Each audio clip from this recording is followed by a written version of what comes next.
Four suspects, as we've mentioned earlier on, have been killed in a shootout with police in KwaMashu in KwaZulu-Natal, and they are believed to be linked to a spate of cash and transit robberies in eThekwini. The Cash and Transit Association of South Africa says increasingly bigger groups are robbing vans, and they actually don't even hesitate to use violence, as we've seen with this incident. So for more on this now, we're now joined by the association's analytics manager, Dr. Alice Maree, joins me this morning. Doc, thank you so much for your time and a very warm good morning to you. Having this conversation at the back of four suspects being involved in a shootout with police. Let's start with this. I mean, how brazen are, cash and transit robbers whenever they engage with law enforcement officials? I mean, one would think that perhaps there is an opportunity to surrender, but in this incident, as many, we've seen that they're brazen enough to even initiate a shootout with law enforcement. Good morning. Thank you very much for the opportunity. We see that our cash and transit robbers are very brazen, as stipulated. They do not hesitate to shoot. They are very aggressive, and they don't have any regard for life. Is it the members of the public? Because they make use of explosives when they commit these cash and transit robberies. So, and the risk, and that is why we continuously warn the public not to go to the crime scene, because there can be explosives that's not detonated, and once the public's arrived on the crime scene, it can be very dangerous for them if there's late detonations. So they don't care. That is absolutely, they would rather shoot at the police than be apprehended. They shoot at the CRT guards. So, and they make use of high caliber firearms. They're not going to a cash and transit robbery and commit vehicle on road robbery with a pistol or a revolver. No, they make use of very high caliber firearms during these events. So these are very dangerous people out in, communities robbing these cash and transit vans. Let's talk about the groups that they operate in. Brigadier Naidu telling my colleague Jason Thathi a bit earlier on that they also believe that these suspects that have been involved in this shootout this morning out in KwaMashu in KwaZulu-Natal could have been part of a bigger syndicate. Of course, they're still conducting and finalizing their investigations. But from your experience, Dr. Maree, I mean, how big are these groups and how exactly do they operate?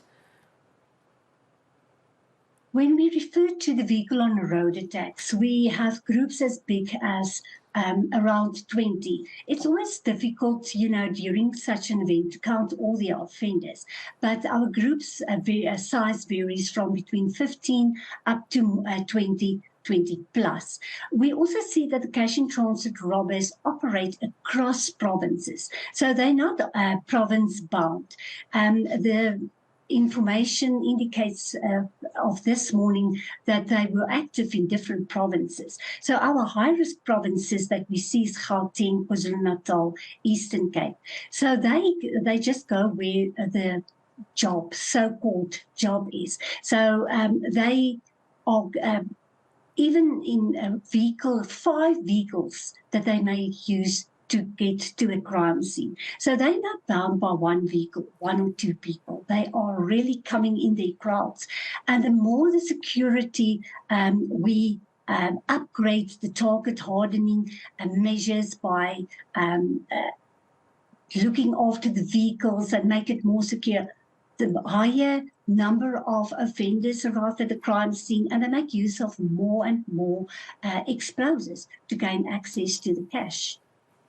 And also under the same breath, Brigadier Naidu mentioned that they're also investigating, or will be, of course, getting in touch with the landlord or the owner of the property where these four suspects were actually found, where this shootout also ensued. Because if you look at the picture of the house where was, their hideout, it could have been any one part of the community, unsuspecting of, perhaps being involved in criminal activity. And my colleague Jason asking there that how difficult is it to, pounce on these suspects when they blend in so well with the community? Could it be a case that residents and community members know of these robbers, but they are not reporting them to, the law enforcement? Perhaps they're also fearful of their lives and they do not want to get involved with being part of those who report anonymously or not?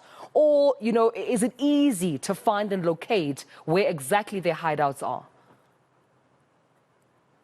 It's, as you indicated, it's not always that easy.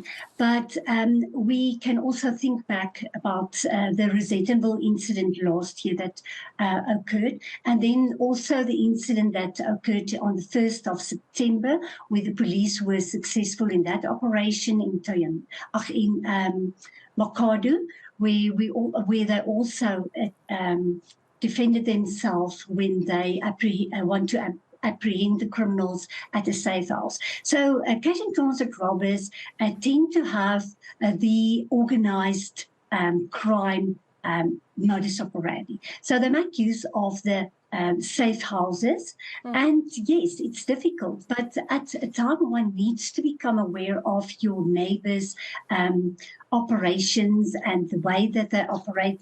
Different times, so there's no people at the house, or there's at certain times more movement. So I'm quite sure that, if you know what your neighbor is doing, that you will become aware that there's suspicious activities. And that is especially the reason why we ask the community to become involved, because cash and transit robberies really affect the economy of South Africa, but also us as individuals. Your life is in danger. There is so many risks and costs around this cash and transit robberies. Yeah. Doc, also this, according to your knowledge, what is the conviction rate looking like in as far as cash and transit, robbers are concerned? Is it, inspiring confidence that they are being caught and, the punishment fits, the crime? What's your perspective? Yes. When one look at the whole law enforcement process, the police are doing their best in order to apprehend and arrest these criminals. So we keep track of cash and transit robbers being sentenced, and the sentences are quite good, because there is the minimum sentences that is in place. And once a criminal's been sentenced, it's quite a good sentence. We even had incidents where some of the criminals received more than 100 years, because we must remember a cash and transit robber is not the first-time offender. Where by the time that such a person's been arrested, it's a possibility that it's his first arrest. So in court, he is then treated as a first offender because it's the first time that he's in court. But actually, he's a repeat offender.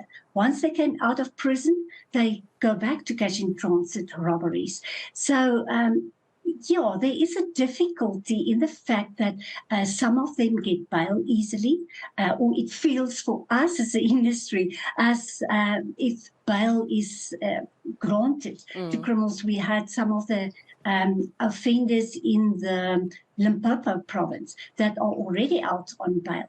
And but at the end of the day, everyone join hands. We work together with one another. The cash and transit industry works with the police, and we work with the NPA in order to get these criminals behind bars, because they are really a danger to the South African society. I couldn't have emphasized that point even more, because if that shootout occurred in that community in KwaMashu, you would know that, that's where people, use their roads to go to work. Children are going to school, unsuspecting, community members would be trying to go about their day, and there could possibly be a shootout or a cash and transit van that has been targeted, placing your life in danger. I suppose going back to, the point that you're making, that everyone needs to be involved in assisting in stopping this phenomena. So it has to be all all hands on deck. Just in my last question to you before I let you go, what does this then mean for the cash in transit, business? I mean, how exactly, without, I suppose, Doc, giving away too much to any criminals watching this conversation, planning their next move,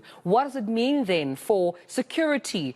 You mentioned working alongside law enforcement, but surely this means that it's a cost again to cash in transit businesses in beefing up security. For the cash in transit industry, a person's life is the most important that we can, and we want to emphasize that.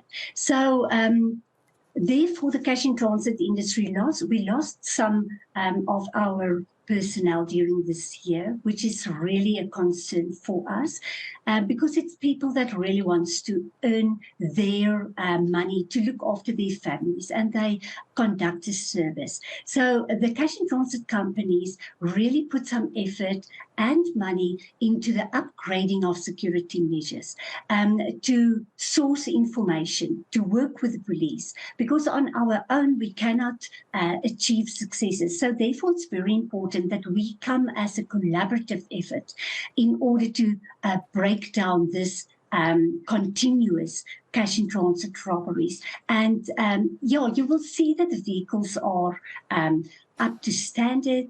The security people are very wide awake and do the observations. But once we in a situation where the public can also respect and give leeway to the guards to conduct their services, because they continuously on a minute basis running the risk of becoming victim of a cash in transit robbery. So what I'm appealing to the community is to please help us safeguard people who really want to earn a living and to work and look after their families, and assist the cash in transit industry to keep South Africa safe and to respect life. We leave it there. Thank you so much for speaking to me. That's Dr. Alice Maree from the Cash and Transit Association of South Africa. Thank you so much for your time this morning.